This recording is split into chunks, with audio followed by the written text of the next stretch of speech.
Bismillahirrahmanirrahim. Alhamdulillahirabbil alamin wa bihi nasta'in ala umuri dunya waddin. Subhanaka la ilma lana illa ma 'allamtana innaka antal alimul hakim. Rabbi shrah li sadri wa yassir li amri wahlul 'uqdatam min lisani yafqahu qawli. Amma ba'du. Bapak ibu jemaah Masjid Rasul Falah yang dimuliakan oleh Allah Subhanahu wa taala, kita aturkan rasa syukur kehadirat Allah Subhanahu wa taala dengan ucapan alhamdulillahirabbil alamin.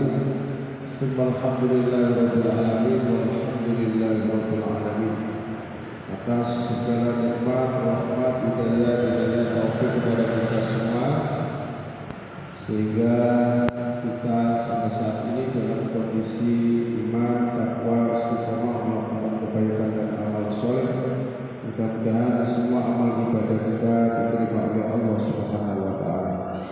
Yang kedua, shalawat serta salam terucapkan dan sampaikan kepada Nabi kita Muhammad sallallahu alaihi wasallam, panutan kita, suri tauladan kita sampai hari kiamat.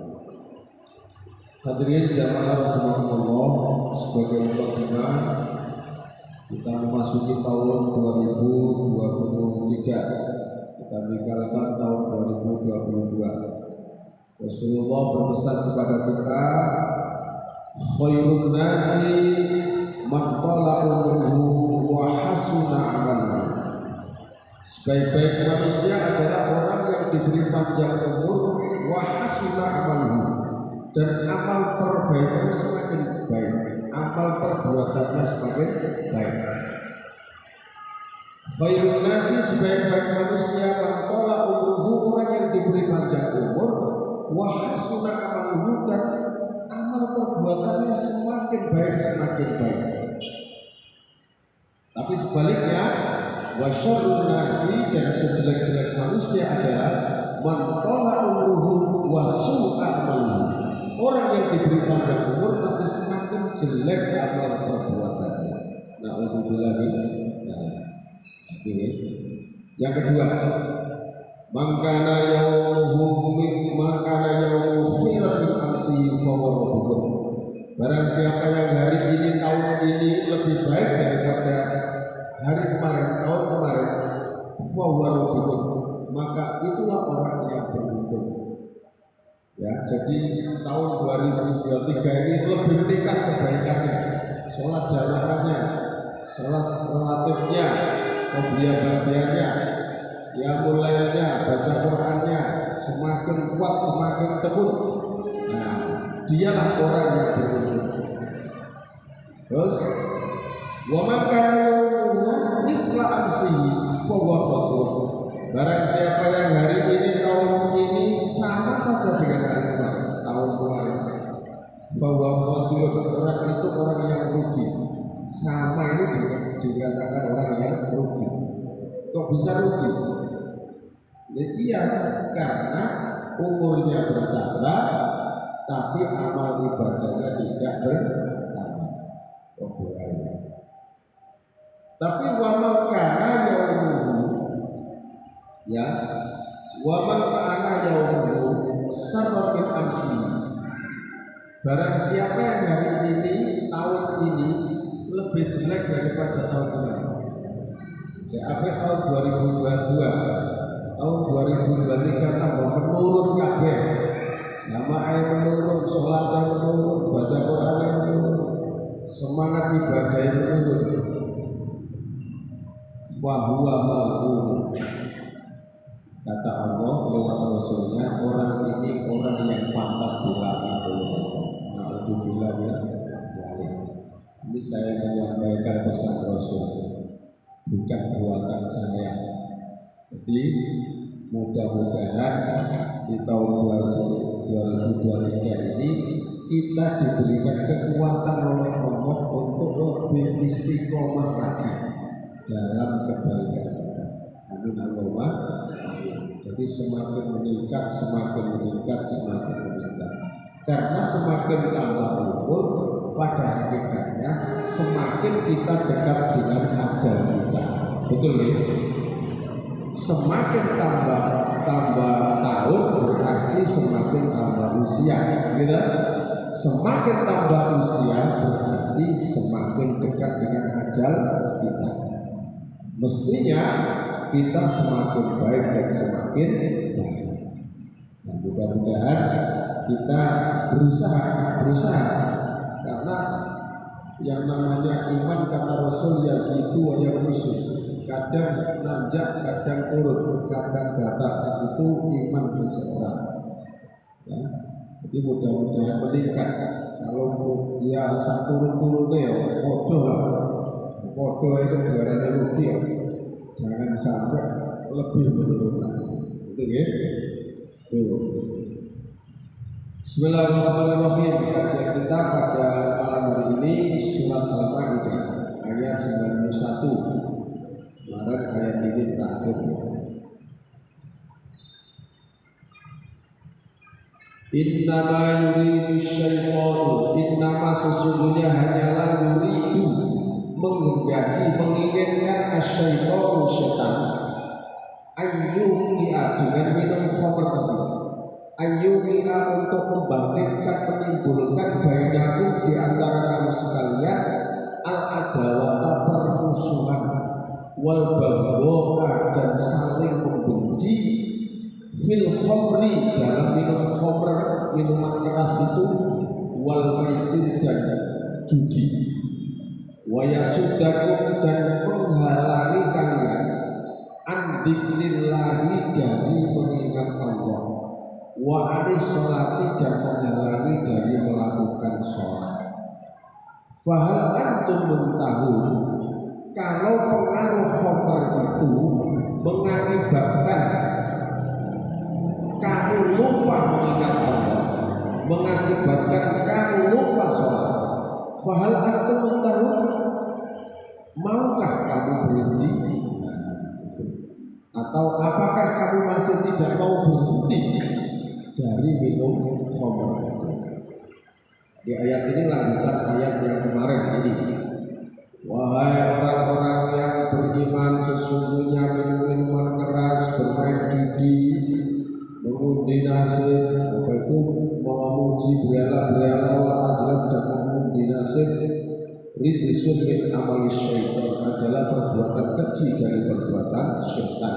Fajtanibuhu, maka jauhilah, la'allakum tuflihun, agar kamu beruntung. Dilanjutkan setelah Allah memberikan ini larangan terakhir ayat tentang khamr dan judi. Itu ayat yang terakhir 4 tahap kemarin yang sudah saya jelaskan. Terakhir ini sudah apa itu tidak boleh lagi melakukan minum-minuman keras dan berbuat judi, mengundi nasib dan memuja-muja dan berhala. Nah, setelah itu dijelaskan dengan ayat 91, karena setan itu ingin membangkitkan di antara kamu sekalian permusuhan dan saling membenci dalam minum-minuman keras dan berjudi. Ya, kita lihat saja. Kalau ada suatu pertikaian pasti sumbernya kan dari minum-minuman keras dan berjudi. Gitu loh. Enggak ada Pak, judi itu bersahabat, itu enggak ada. Karena orang yang sudah bermain judi itu pasti kepengen menjatuhkan yang lain, pasti ingin mengalahkan yang lain. Dan kalau dia kalah, merasa tidak terima, ada rasa tidak terima dan ingin mengulang lagi. Makanya orang yang sudah kecanduan judi itu sembarang sampai modalin teh, sembarang didol gara-gara untuk bermain judi. Karena dia selalu tidak puas.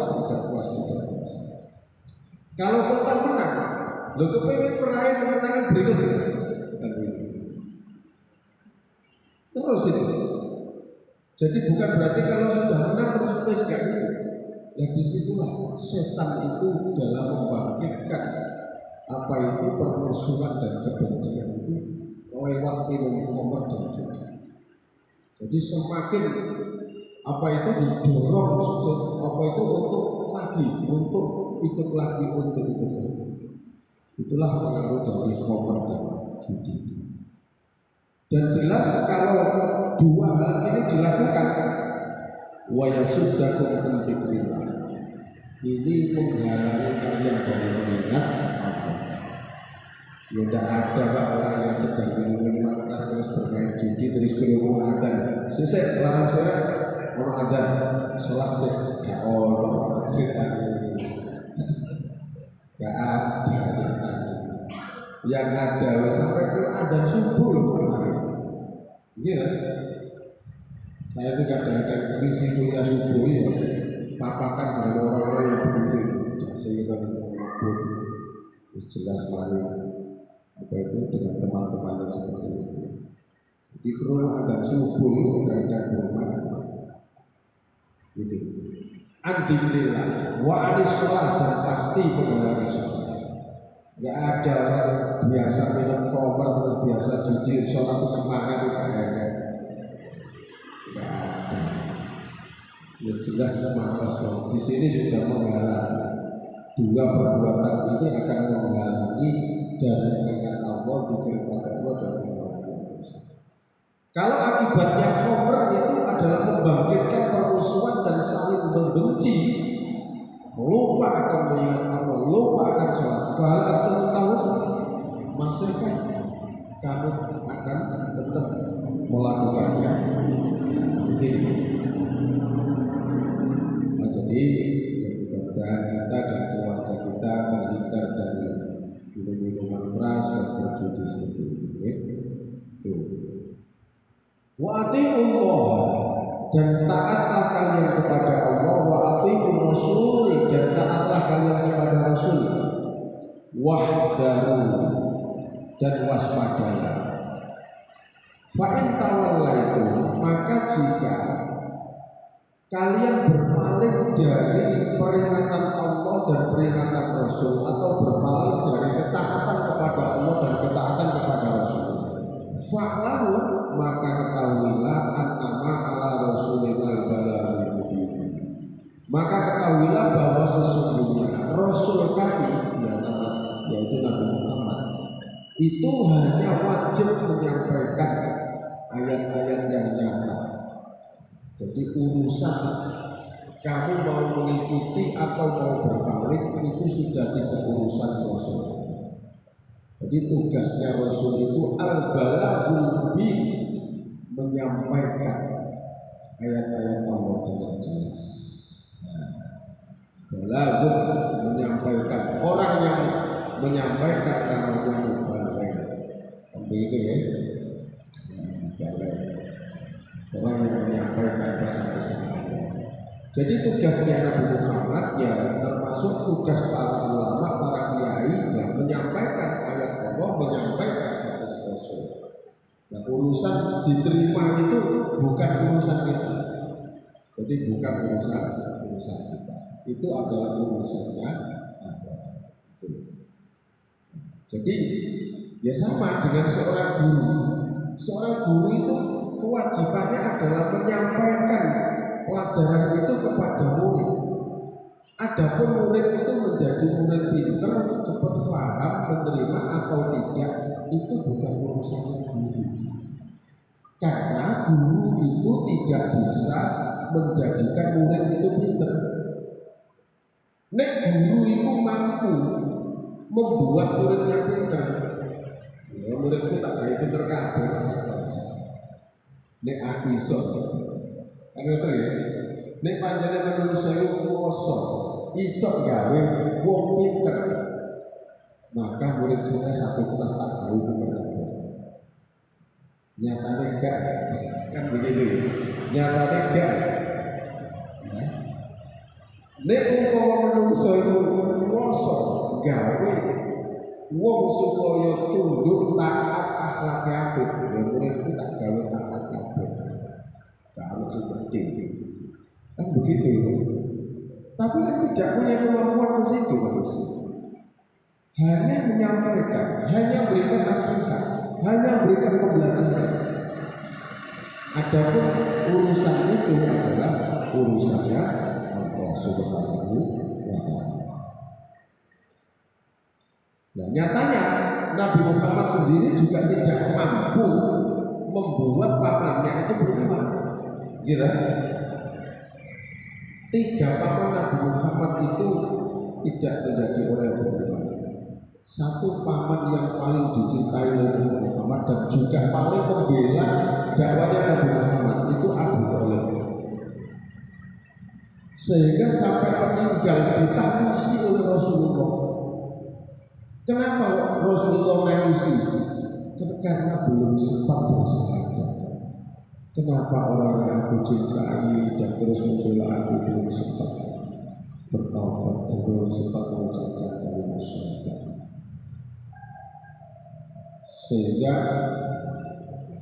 ketika Rasulullah itu nangisi pamannya Abu Thalib, mungkin ayat innahu la tahdinaka la tahdi man ahbabta walakin Allah yahdi man yasha. Muhammad, kamu tidak akan bisa memberikan petunjuk kepada orang yang kamu cintai sekalipun. Ya, akan tetapi Allah lah yang berhak memberikan petunjuk kepada siapa yang Dia kehendaki. Ya, berapa kali Nabi Muhammad itu membacakan ayat di hadapan Abu Jahal, Abu Lahab. Nyatanya gak ada teori iman loh. Nek Nabi Muhammad itu kuwasa isok dadekno wong sing iman, ya mesti maknanya digawe wong sing iman. Ini. Makanya kewajibannya itu hanya al-balaghul mubin, hanya menyampaikan. Seorang guru juga hanya berkewajiban menyampaikan ilmu-ilmu, nasihat kebaikan. Nah, urusan murid itu mau pinter atau mau sadar atau ya itu urusannya itu. Jadi itu kapasitas kita seperti itu.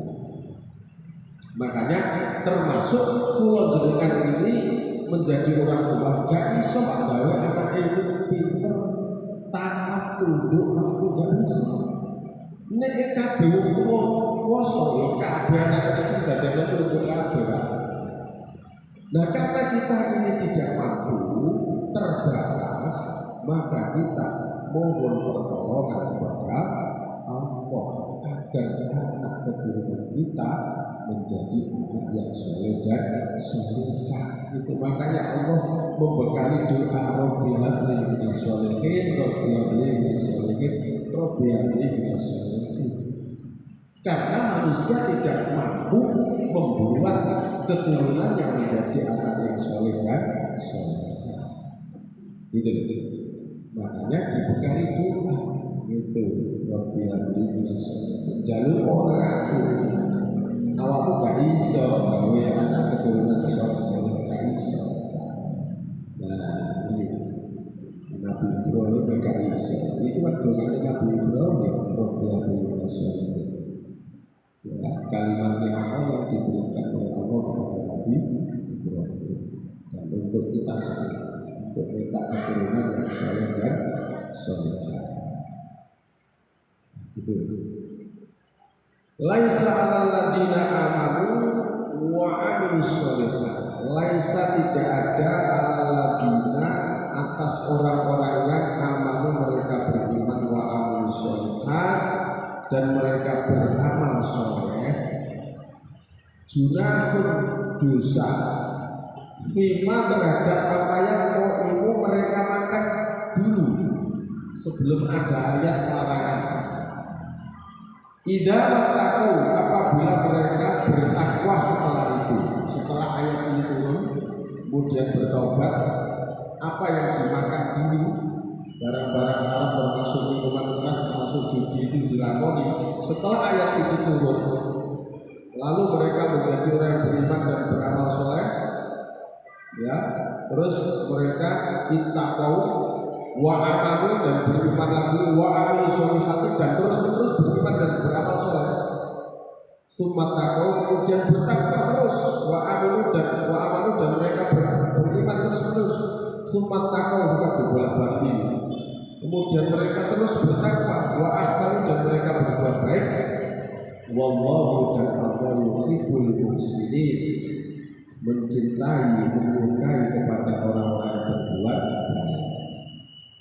Jadi tidak ada dosa bagi orang-orang yang beriman dan beramal soleh yang dulunya, itu maksudnya, yang dulunya pernah melakukan minum khamr, pernah berjudi, pernah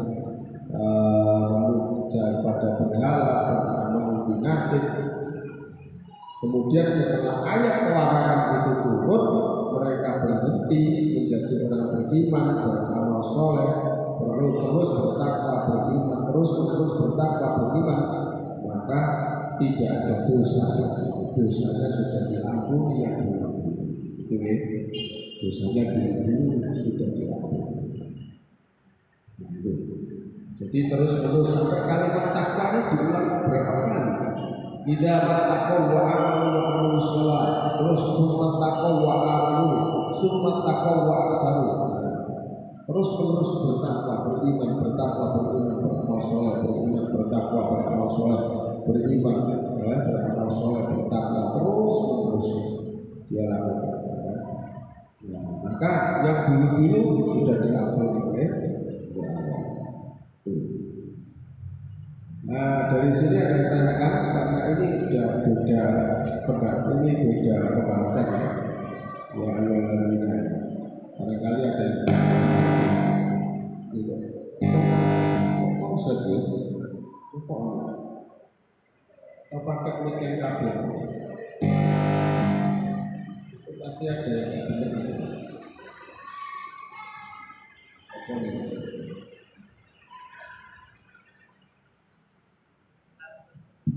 Ini pokok.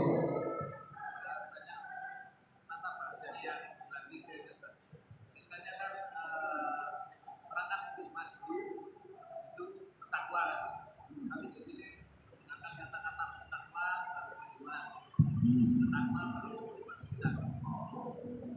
Oke.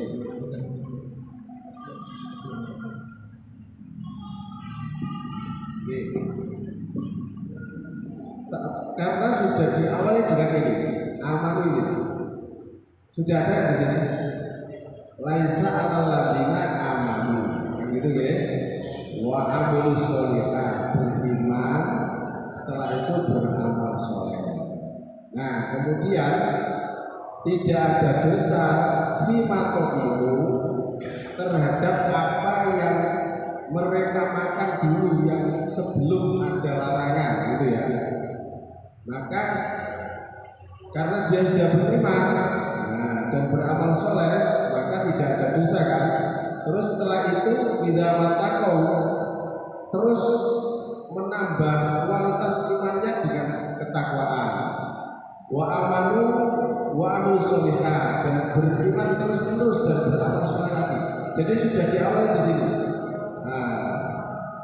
Beriman beramal soleh. Apabila betul-betul dia bertakwa, terus dia terus beriman dan beramal soleh, kemudian terus bertakwa, terus beriman, kemudian terus bertakwa, terus seperti itu. Jadi itu hanya pengulangan saja. Ya intinya ya, amalu dulu wa amalu soleh. Ya, amalu dulu wa amalu soleh. Cuma berikutnya itu tinggal perulangan.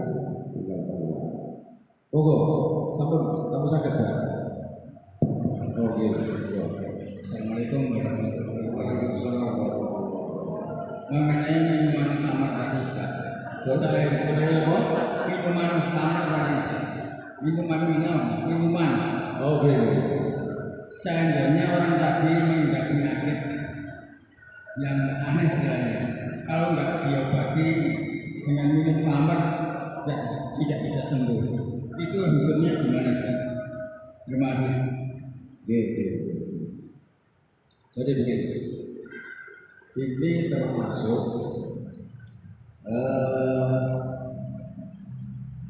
ini pernah saya alami.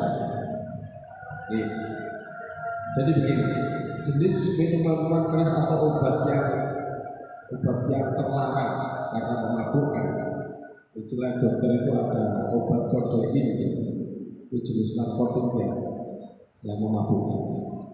Begini Pak, ini saya alami sendiri. Saya itu pernah sakit batuk gak sembuh-sembuh 1 bulan Pak. 1 bulan gak sembuh-sembuh. Nah, saya ke dokter itu sampai 5 kali. Bapak, saya ke dokter itu sampai 5 kali. Jadi datang lagi, dok masuk batuk Pak. Kasih resep lagi yang lain. Obat habis belum sembuh, saya datang lagi Pak. Sampai 5 kali. Akhirnya dokternya ngomong ini, resep kemana saya kayak sampai.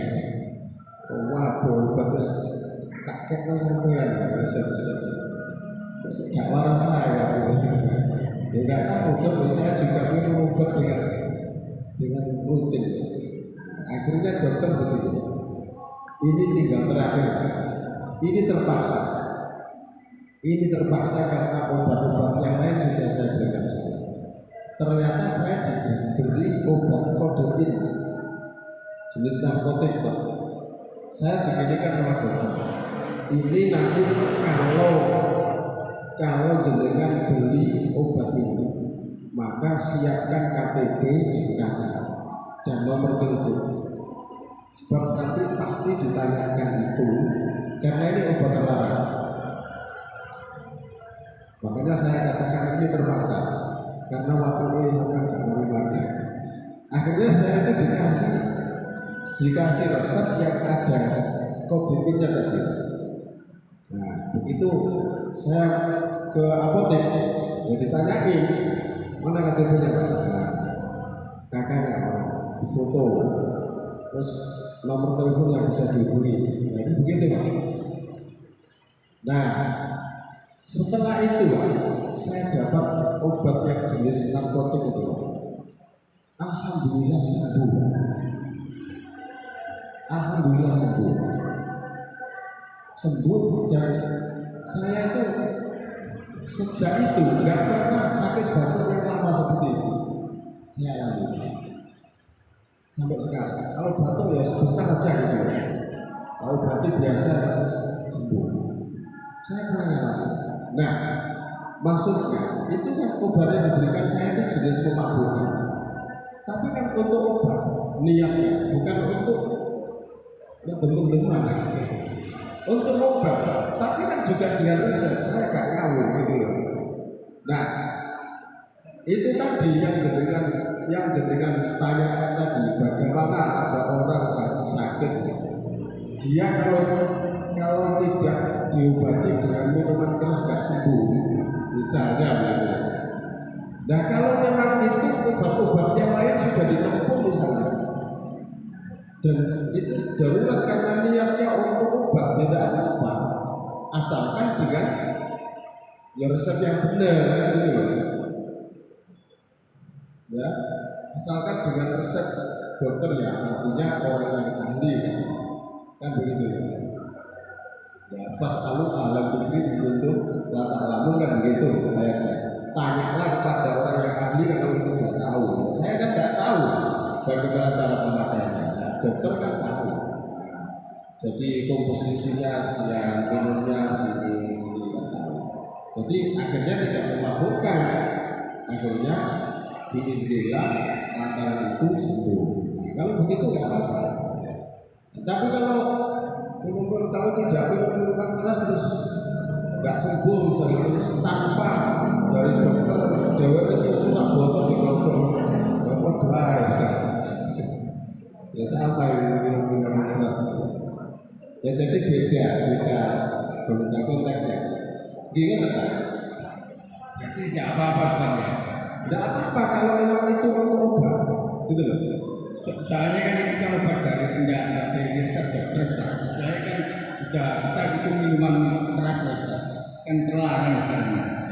Dia mungkin tahu, mungkin dia itu tahu dia sendiri untuk membatasi supaya dia itu enggak mabuk gitu, jadi pakai obat gitu. Ya, jadi tentunya ya harus harus diawali dengan obat yang lain dulu. Saya sebelum dikasih itu kan sudah dikasih obat-obat yang lain, kan gitu loh. Tidak langsung menempuh itu. Nah itu loh. Dikasih dulu kan obat-obat yang lain. Baru darurat betul, ya baru itu. Jadi selama obat-obat yang lain yang kategori tidak ordinary tadi sudah bisa menyembuhkan, ya ngapain gitu. Nah itu ya. Jadi seperti itu. Apa? Ada lagi? Moga-moga. Assalamualaikum warahmatullahi wabarakatuh. Waalaikumsalam. Membahas tentang tadi yang disebutkan oleh Ustaz Nabi Muhammad SAW sendiri tidak bisa untuk menjadikan pamannya menjadi orang yang bertakwa. Permasalahannya sekarang kita sebagai orang tua untuk mendidik anak agar menjadi orang takwa. Apakah ada batasan-batasan tertentu sehingga kita menjadikan pendidik anak itu sebagai batas maksimal atau batas minimalnya seberapa? Terima kasih. Assalamualaikum warahmatullahi wabarakatuh. Waalaikumsalam. Yang namanya mendidik anak itu apa itu tidak ada batasnya. Ya, tidak ada batasnya. Sepanjang panjenengan masih bisa mendampingi, masih bisa memberikan nasihat, masih bisa mengarahkan, masih bisa bernasihat, ya terus saja berjalan, terus saja berjalan. Ya, mendoakan itu kan nggak ada batasnya. Ya, mendoakan itu tidak ada batasnya. Dan mendidik pun, kalau mendidik secara formal kan berarti kan ada jenjangnya. Tapi mendidik di luar yang formal ini kan nggak ada batasnya. Gak mengenal jenjang. Kalau formal kan ada jenjang SMP, SMA, perguruan tinggi itu maksud saya. Tapi kalau pendidikan di luar itu dari orang tua tidak mengenal itu. Ya kapan saja, di mana saja, dengan tetap sebagai orang tua berkewajiban untuk memberikan nasihat, mendoakan, ya tetap. Tapi ya tetap serahkan kepada Allah. Jadi seperti itulah hasilnya itu tetap diserahkan kepada karena kita tidak mampu lagi, maka mohon kepada Allah untuk kita itu jadi seperti itu. Nah, terus kamu Saya tambahkan walaupun si anak itu sudah berkeluarga, mungkin walaupun sudah berkeluarga tetap kita ini tetap saja. Kalau memang ada salah ya dikatakan, tetap saja dikatakan, ya seperti itu saja, tetap. Nah, jadi karena ada hadis mengatakan doa ulwalid bila walidi kedua ikabli bila ibu. Doanya orang tua kepada anak itu seperti doanya Nabi kepada umatnya. Luar biasa. Jadi doa orang tua ini terus mengalir, ini doa yang mustajabah seperti doa Nabi kepada dan tidak mengenal batas waktu, tidak mengenal umur.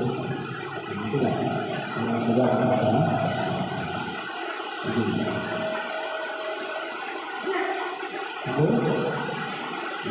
Saya lanjutkan. Bismillahirrahmanirrahim. Ya ayyuhalladzina amanu mereka beriman. La yabluwannakum, sungguh benar-benar menguji kalian. Allah bisyai'in dengan sesuatu minas soidi dari binatang buruan tanaruhu yang mudah kamu tangkap aidikum oleh tangan kalian warimahukum dan kamu tangkap dengan tombak-tombak kalian lihat lama Allah agar Allah mengetahui man siapa yang khafuhu yang takut dengan Allah walaupun Allah tidak melihat. Bapak maka barang siapa ada melanggar batas-batas atau berdalilkan sesudah ayat itu turun, falahu maka baginya ada atau alimun yang sangat pedih. Larangan berburu bagi orang-orang yang melakukan umroh haji dan umroh diulang lagi. Yang dulu surat Al-Maidah ini dibuka dengan larangan berburu ketika saat menjalankan haji dan saat menjalankan umroh dalam keadaan wa antum hurum, padahal kamu berpakaian umroh, maka tidak boleh berburu. Itu Allah menguji kepada kalian.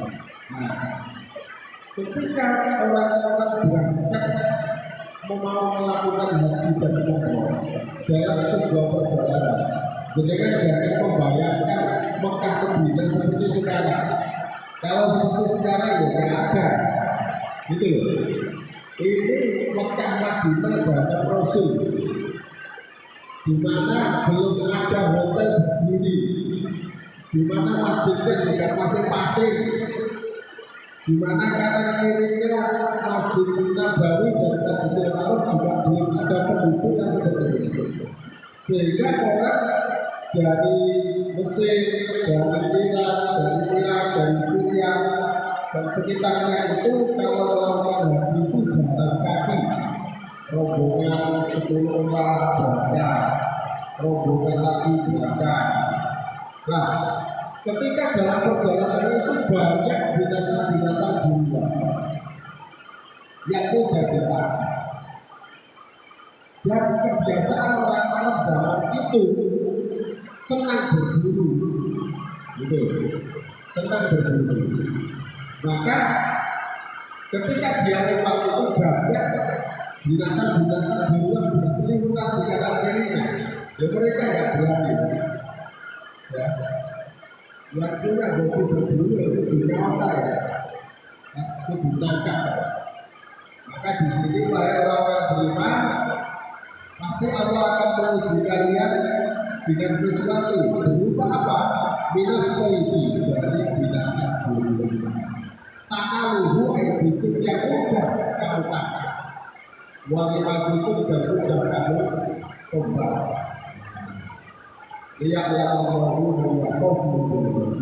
ingin menguji siapa yang benar-benar apa itu mengikuti hukum-hukum. Bapaknya ada dari barang siapa yang melampaui batas sesudah larangan ini turun, maka Allah akan memberikan azab yang sangat berat.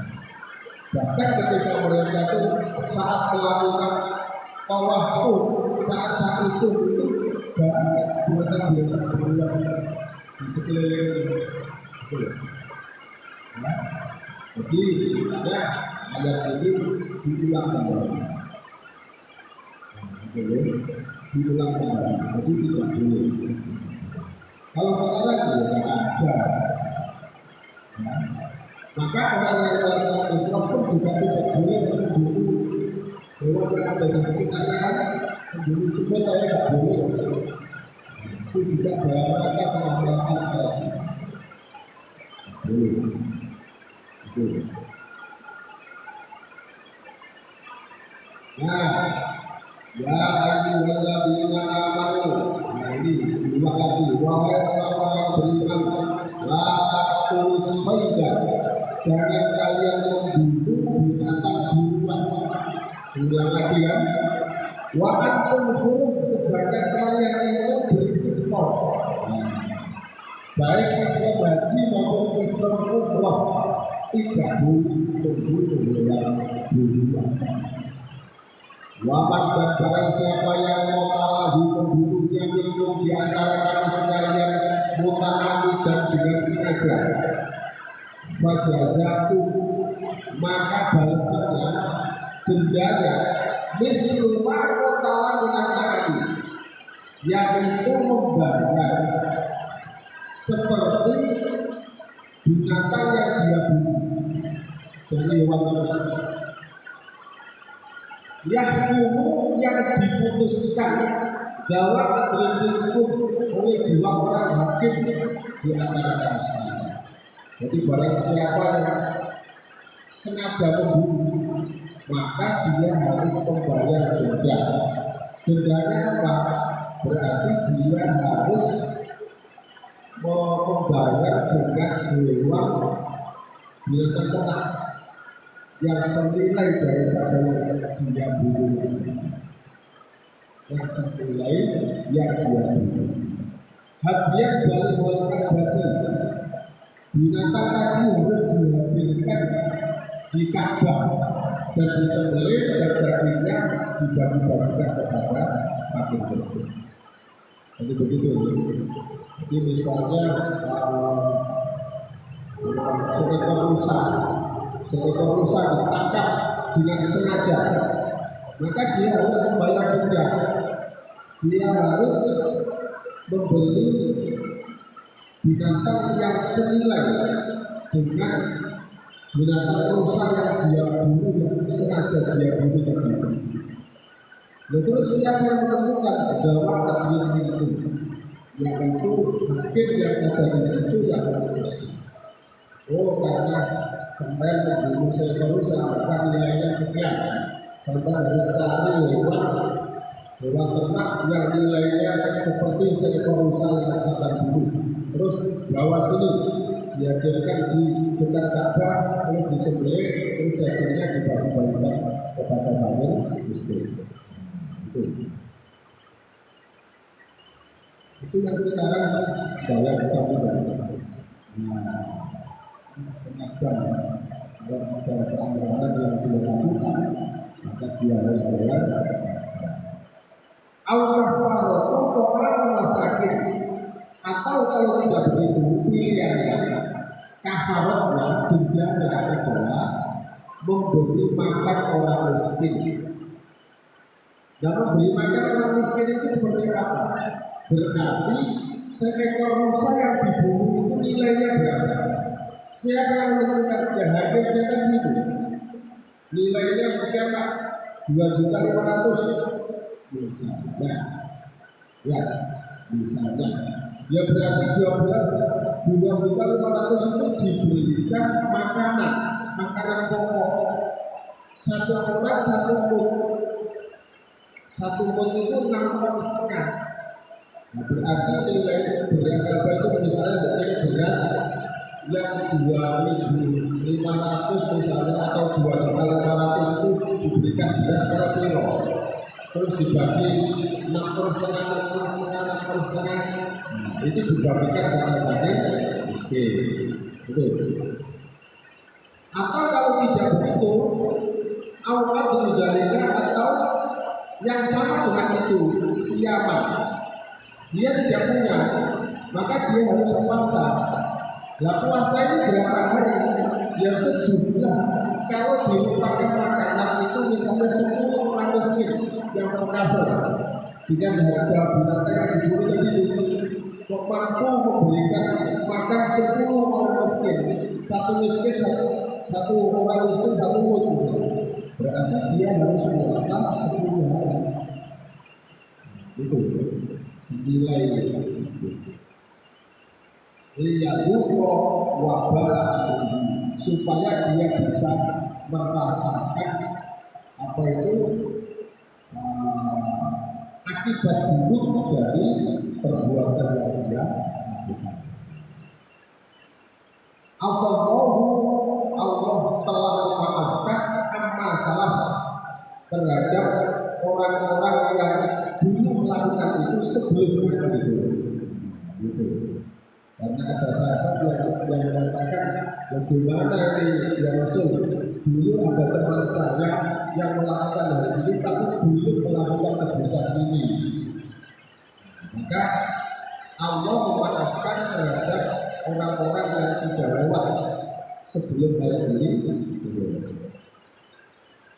Waman ada dan barang siapa yang mengulangi atau melanggar bayang tadi maka Allah akan menyiksa minggu dan wallahu dan Allah azizun dan berkuasa bintiqom yang mempunyai kekuasaan untuk menyiksa. Jadi itu ayat tentang bulan ini diulang kembali oleh Allah karena memang ini dulu menjadi dunia orang Arab ketika melakukan haji atau umroh itu sambil berburu. Tapi ayat yang dulu yang awal dari surat Al-Baqarah, surat Al-Maidah itu ada kalimat wa idza halaltum fasqadu. Maka apabila kalian sudah bertahlul berarti sudah katakan ifrat betul. Maka fasqadu berbululah boleh. Dagang juga boleh. Berdagang juga boleh kalau sudah bertahlul sudah selesai melakukan serangkaian ibadah. Berburu juga boleh, berdagang juga boleh. Juga banyak orang-orang jamaah Indonesia yang berapa-apa. Misalnya bolak-balik terus medan-medannya orang borong mari haji itu tak tahu sebuah berokok boleh, harus seperti itu. Tapi kalau sudah dalam keadaan ifrat